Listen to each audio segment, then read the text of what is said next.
don't think that Facebook or internet platforms in general should be arbiters of truth. I think that's a kind of a dangerous line to get down to in terms of deciding what is true and what isn't.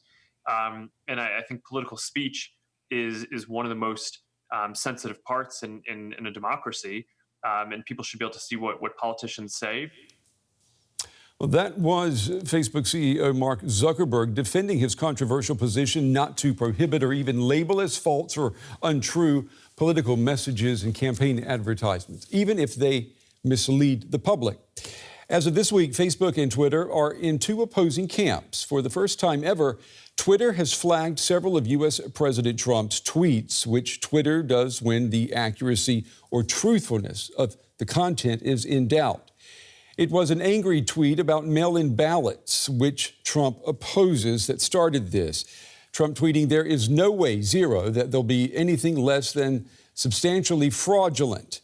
Now you can see in the bottom left corner, Twitter has placed a link that promises you the facts. It takes you to a page with what Twitter considers trustworthy sources, among them The Hill, CNN, and The Washington Post. Well, since becoming president, Donald Trump has unleashed a barrage of insults and falsehoods on Twitter. Many of his tweets violate Twitter's standards and policies, yet the social media giant, just like Facebook, has never intervened until now. Why did it take Twitter so long, you may ask? Well, we haven't gotten an answer from Twitter about that.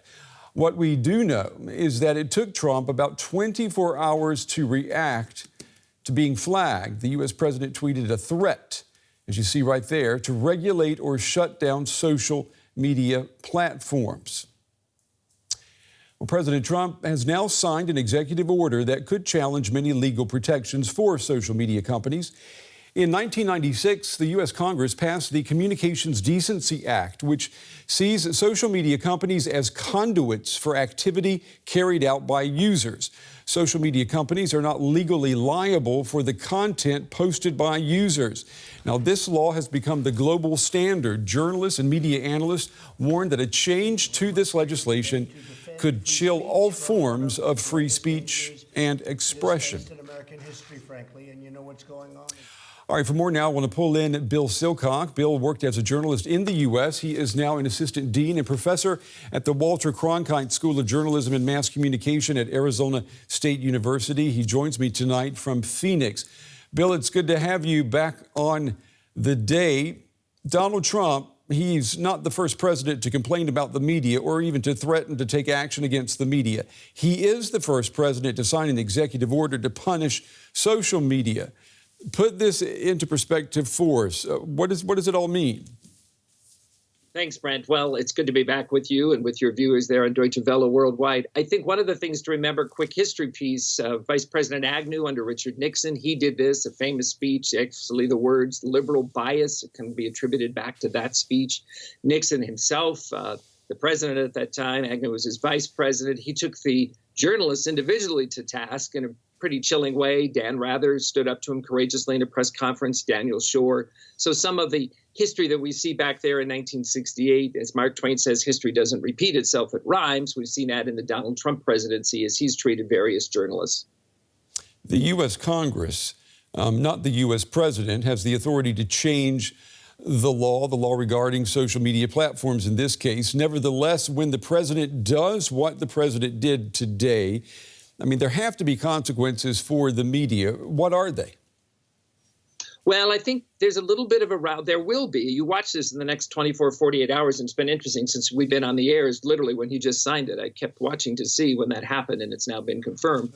But what will happen is I think you'll see large legacy media companies rally around the First Amendment flag, as it were, to say, this is wrong, America, wake up and stand up to this president. And I think you'll see, as we have with Jack Dorsey and Twitter, who probably deserves a Missouri Medal of Honor for his work in really standing up and finally doing some fact-checking that I think is valuable. Now, some of the Republicans are going to question, why are you leading it off to CNN? Why aren't you leading it off to Fox?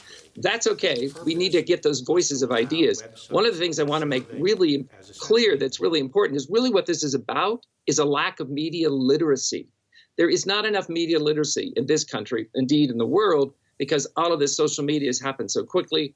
Trump has, put that into warp speed. But we need to figure out ways that in the classroom and for the general public, we can do media literacy. And bravo for Twitter for, being a trendsetter in that arena. Yeah. And as you and I have discussed before, it has to do with the news diet that we consume. And for most people, that diet is not healthy. This story, it's getting global. Yeah, big time. It's getting global attention. Germany's Commissioner for Digital Industry posted a tweet and an invitation today. I want to show our viewers this, an invitation for Twitter.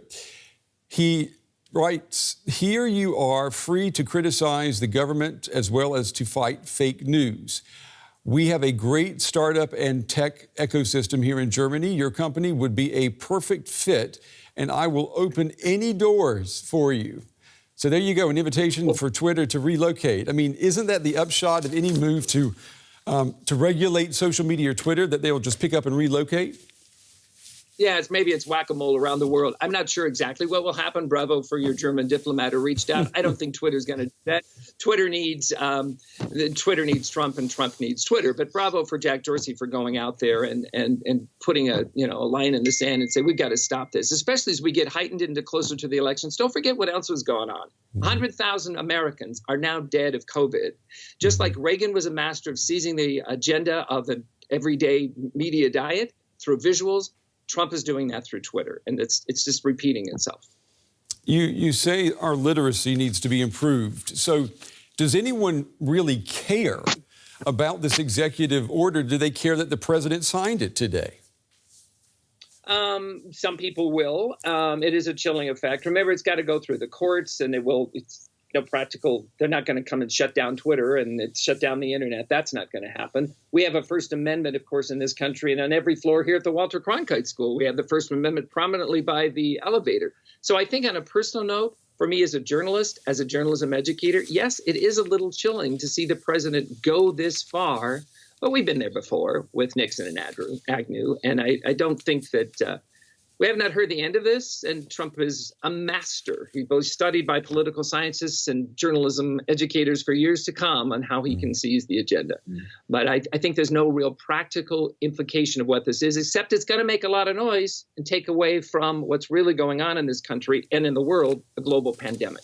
Yeah, and you're right. There's a lot of noise out there at the moment, that's for sure. Bill Sillcock with the Walter Cronkite School of Journalism and Mass Communications at Arizona State University. Bill, as always, we appreciate your time and your insights. Thank you.